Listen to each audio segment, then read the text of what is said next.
Alright, so the new Garmin Fenix 8 just came out, and it's a super capable watch, of course, but there's some tips and tricks that can make it even better. And in this video, I'll be going over some of my top tips to get the most out of your Fenix 8, whether that's getting better battery life, getting better accuracy, as well as making it just easier to use. Now, although some of these tips apply to just the Fenix 8, there's actually a lot of tips that can be used for any Garmin Fenix, actually plenty of other Garmin watches as well. So even if you don't have a Fenix 8, you may be able to get more out of your watch with some of the things I'll be talking about in this video. Oh, and I know that I still owe you all the Enduro 3 in-depth review, but I actually had to go retest some things just to validate some stuff, but that video will be dropping right after this. So first up, let's talk about one of my new favorite software features of the Fenix 8, and this is their new touch unlock feature. So before, it was basically a choice of having the touchscreen enabled or disabled, whether that was in smartwatch mode or during workouts. But now there's a new touch unlock feature which locks the touchscreen when you're not using it, but all you have to do to unlock it is just tap on the screen and then swipe down. And this works during watch mode as well as during activities. And this is going to be super useful, by the way, during activities when you're using the map page, where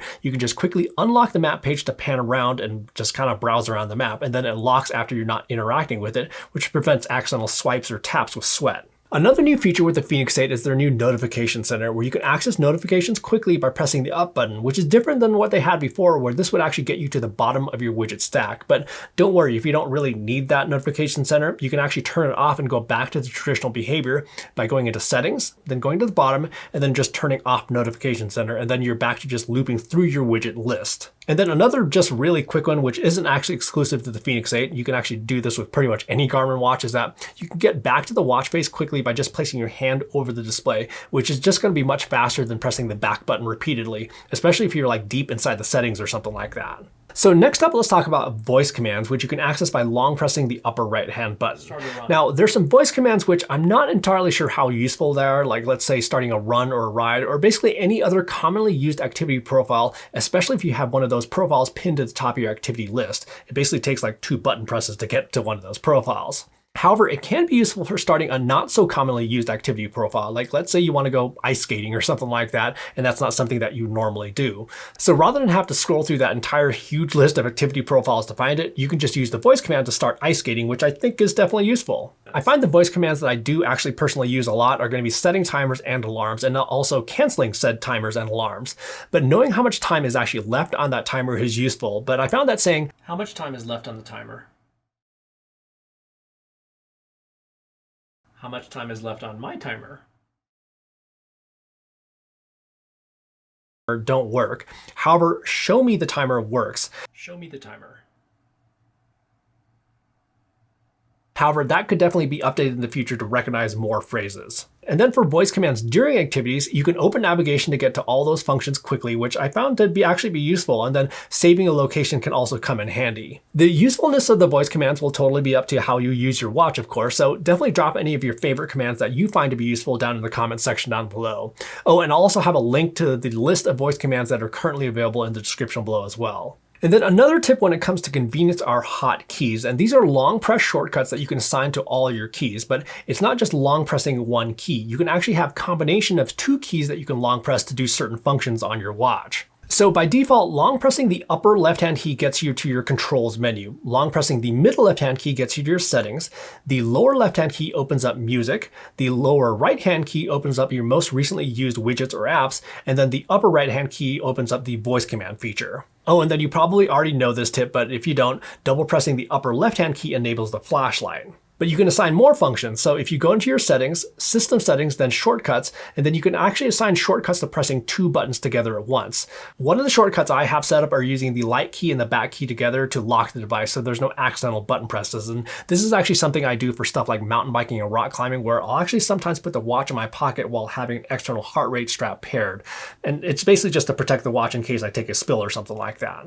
The Fenix 8 also comes with their new stages and lanes concept, where when you go to start an activity, you're presented with this new type of start stage where you have the same sort of start page that you had before, but then below that are additional settings that are appropriate for that activity, like training and workouts, there's navigation features, as well as accessing other watch settings. And then if you swipe to the right, there's all your data pages for that particular activity. And then if you swipe again, you get to the music widget. Using these new stage lanes is definitely easy when you're swiping left or right, but if you want to use buttons to get to the different stages, it's actually the same hotkey behavior for those functions. So during your activity, if you want to get to the settings, you'll long press the the middle left-hand key. And then to get back to your data fields, you just press the back button. And then to get to the music widget, you just long press the lower left-hand button. And then to go back to your activity, you just press the back button. Now let's talk about how to get better battery life from your Fenix 8. And the first tip is going to be around blood oxygen saturation tracking.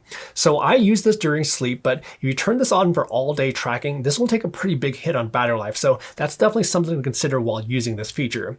I think the all day tracking could be useful, like let's say in like high altitude situations, or if you just really need to track your blood oxygen saturation levels all throughout the day. But just know that this feature does consume more power. With the music features, this again will be a pretty big drain on battery life on your device because it's using the Bluetooth connection with your earbuds. So my recommendation would be to only use music playback on your watch if you don't have your phone with you. Otherwise, just use the music from your phone to save on battery. And then another tip when it comes to battery life is during activities when you're using navigation. So the maps are definitely really awesome on these watches, but having your watch on the map page consumes a lot more power than a normal data page. And the reason for this is that the watch has to kind of constantly redraw the entire display because you're moving along. So if you need to know where you are, go ahead and use the map. But if you don't need it, just go ahead and switch back to the regular data page to save on battery. And I've also found that using some third-party watch faces can sometimes take a hit on battery life. So if you are experiencing some like unexpected drain on your battery, try a stock watch face and see what happens. Now, this next tip isn't necessarily a Fenix 8 tip and just more of a general tip altogether for any watch, and that's how to get better heart rate accuracy. So during the day when you're not working out, you can wear the watch a little bit looser, but it still shouldn't like dangle around or anything like that. However, during workouts, you're going to want to have the watch a little bit tighter for a couple of reasons. So first off, it prevents it from bouncing around. Optical heart rate sensors like these don't like movement and need constant contact with your skin for the best accuracy. And the other reason are light leaks, where you don't want any gap where light can actually get in between the sensor and your skin. And then one more thing is to wear your watch during workouts a little bit higher up on your wrist bone where there's a little bit more flesh for the sensor to work with.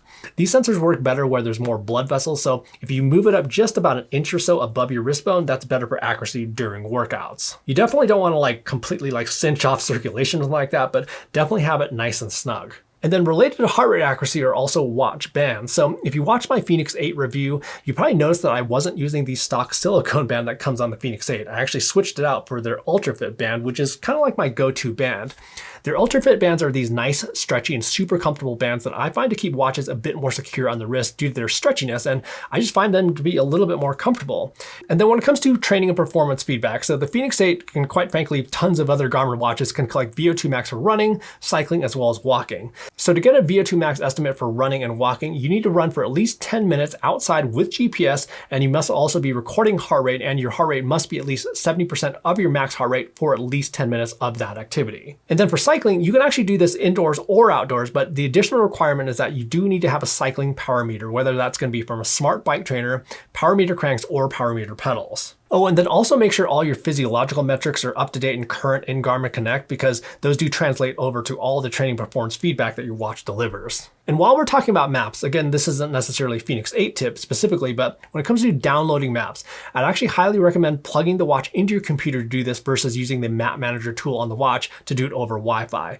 Downloading maps over Wi-Fi can be convenient and all, but it takes forever, and plugging it into your computer and using Garmin Express is way faster. Anyhow, those are just some of my top tips for using the Fenix 8, but if you have any additional tips to share, definitely just go ahead and drop those down in the comment section down below. And if you found the information in this video to be useful, do me a favor and just quickly hit that like button, and also subscribe to the channel for plenty more videos just like this that are coming soon. In the meantime, go have fun out there, and we will see you in the next video.